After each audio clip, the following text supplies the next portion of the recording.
Hello po sa inyong lahat, kumusta po kayo? Sana ay nasa mabuting kalagayan kayo saan man kayo naroroon.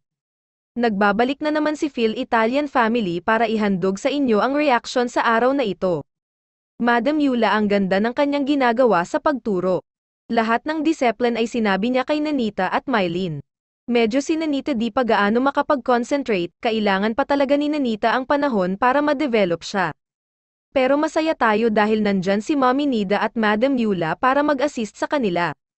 Sa thumbnail ko na hindi napigilan ni Nanita ang kanyang kamay sa pagkuha ng manga habang nag-e-explain si Madam Yula. Kaya naman ito'y kinuha agad ni Mylene at sinabi ni Madam Yula na wag muna nets.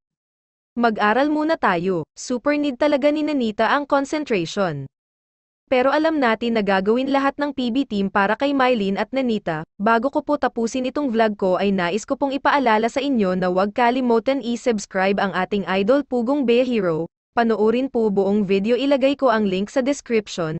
At sa hindi pa po nakasubscribe sa aking channel, push the subscribe button at notification bell para updated kayo sa lahat ng aking uploads. Maraming salamat po, God bless everyone at mahal ko kayong lahat.